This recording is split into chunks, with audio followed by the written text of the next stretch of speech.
Today, it's time to get schooled. And speaking of today, did you know that on this day, April 18th, 1775, Paul Revere took a very important midnight ride? The British are coming! The British are coming! Revere was a prominent silversmith and express rider. He had already carried important news for the Boston Committee of Correspondence. The English had decided to show force in their subjection of the rowdy sons of Puritans in New England. The British were coming, and they were not playing nice.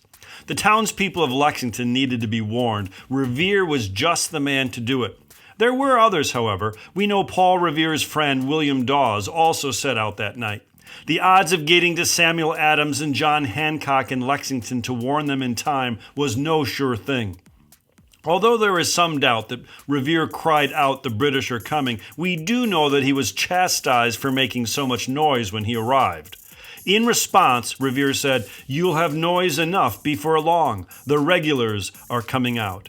The shot heard round the world would be fired on the Lexington Green that next morning. The Sons of Liberty were ready. Revere was there to witness the world beginning over again. What seems to be the powerful lesson of this little tale is that when the legend becomes fact, print the legend. This quote from John Ford's classic movie, The Man Who Shot Liberty Valance, 1962, is more than just a memorable line. It informs what we call today history.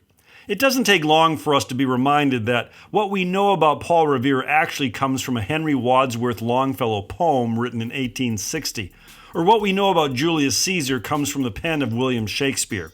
Much of our history comes from, at best, shaky sources, and at worst, works of fiction.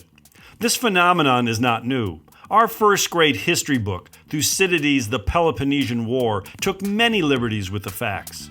We love a good story. Facts, on the other hand, who can trust them? Psst!